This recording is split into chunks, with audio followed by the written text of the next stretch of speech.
do tell me more about natural machines and your 3D food printing tech, Foodini. Hi, hello. My name is Lynette. I'm a co-founder of Natural Machines, and we are the makers of Foodini, a 3D food printer. So we basically print food layer by layer, building it up to create really delicious dishes made with your own fresh ingredients. Could I get more specifics from you about how 3D food printing in general works and also how Foodini in particular works? Sure. So to do that, I think we have to take a step back first because some people don't even know what 3D printing is in general. So the way we describe it to make it really easy for people to understand is to think about a two-dimensional printer, like an inkjet printer where you print words on a sheet of paper.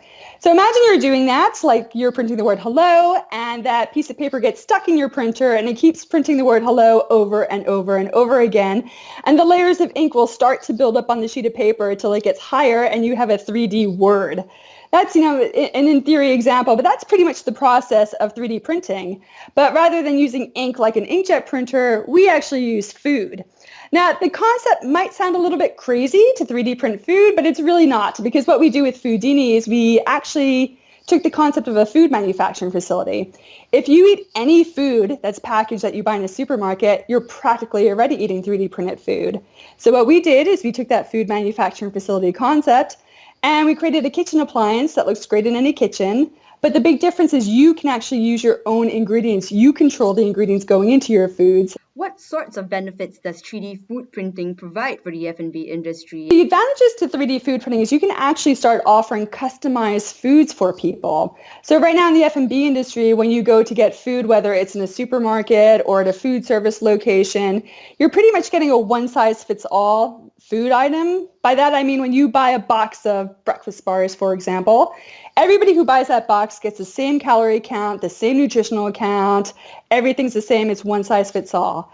But when you start doing 3D food printing, you can actually deconstruct those foods from the ingredient perspective, reconstruct them in a 3D food printer, but really customize them. So you can vary calorie count.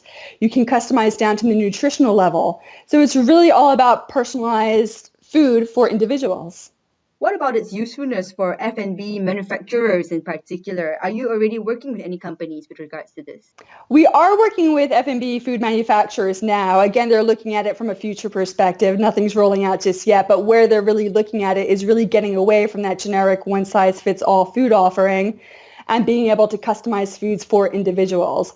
A lot of the things with the future of food and with 3D food printing tied into it is that people are really looking to know about macro trends where people want to know where their food comes from, what's in it, what exactly are we eating when we eat something from a package.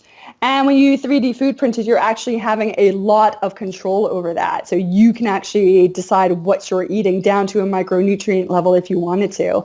So the F&B industry is actually looking at how can they be a part of that. How can they get their big manufacturing facilities down to a smaller version that people can actually control, yet still use their products. I understand that you have an office in China, so I am expecting you see potential for this market in the country. So what is the market for 3D food printing in there looking like? So China and the Asian market has always been on our radar. It's always been a market that we know has been one of our top three, actually, that we've been looking at for the past several years. And now we've decided to make the jump, actually invest in the market and have a presence there ourselves. The reason why we did that is because we do see the market potential and the interest in 3D food printing. So the APAC market is a bit different than other markets. Some of the things we find with APAC is that people are more willing to use technology and try different types of technologies. So if a new thing like 3D food printing comes out, people are really genuinely interested and want to learn more about it and actually try it. So there's no fear factor barrier, let's say. They just kind of jump right in, see what's going on, and explore what the possibilities are. What sorts of unique challenges do you see in the Asia Pacific region when it comes to the 3D food printing industry? So some of the unique challenges we find, it kind of goes along the lines of where people are very open to technology and robotics and food service and what have you. But the things that are available now are slightly different, or actually a lot different than what we're offering as 3D food printing. One example I can give you is when people hear about 3D food printing in APAC, a lot of the initial responses we get is, oh, you're printing my menu in plastic so I can show people how great my menu is from a food visualization perspective, but you can't eat it because it's made out of plastic. And that's not what we do. We're actually printing the food that you can eat. It's definitely things you can eat. So those are some of the challenges that we're looking at, where it's kind of getting away from certain mindsets that are already established in the market. Another example is there's a company that's actually doing 3D food printing of sushi, where it's very, I believe their product is they print into a gelatinous base and they add vitamins in the flavor profile of sushi. So quite different than what we do, right? So we're taking real ingredients and making foods and meals out of that, whereas they're doing something quite different from a 3D printing standpoint. So one of the misconceptions about 3D food printing in general is people tend to think that the food has to be a slurry or, a really smooth texture, a puree. Yes, we can print those, but it's not a mandatory requirement. We can do textures. So we can do things like printing ground beef without making it into a slurry. It's just normal ground beef. Or things like couscous, which is grains, with vegetables. And the way we can do that is because we do have different nozzle sizes that accommodate those different textures. What sort of products have you already been printing with Foodini, and what sort of speeds are we talking about when it comes to printing these? Well, let's address the speed question first. So we know people are not going to wait hours for dinner, so 3D food printing has to be very fast. If you know about common basic plastic printers, it can take hours to print something this big, right? So nobody's going to wait for that. So we actually develop technologies that actually make it very fast. So we can do things like crackers in 20 seconds, a personal-sized pizza in 5 minutes. But it really depends on what you're printing, because what we do is there's not one print speed. We're actually optimizing for the ingredient you're printing and the design. So if you're doing an intricate chocolate sculpture, for example, that could take 2 hours. But we can do your basics like cereals, breakfast bars, crackers, those types of things rather quickly within minutes. People think 3D food printing and they automatically think fancy shapes, that it's a novelty product. And yes, you can do those novelty shapes for sure. But there's actually a need for 3D food printing and to have that 3D food printer in people's homes. And the need for that is when you go into a supermarket and you do see all those packages of food. So when you look at the labels, a lot of questions come up.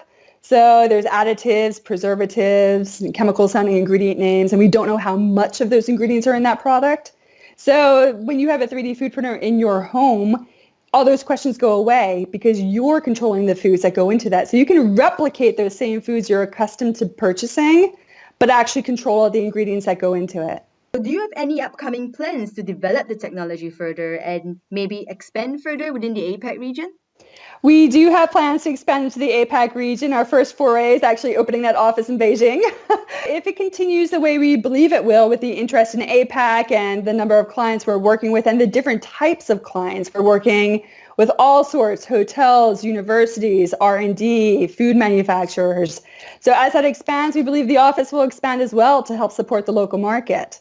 We have a roadmap 5, 10, even 20 years into the future where we're taking technologies that are part of Foodini today. So it's not just 3D food printing, it's IoT and data, which allows you to do fun stuff like stop printing a dessert when it hits the 100 calories, for example.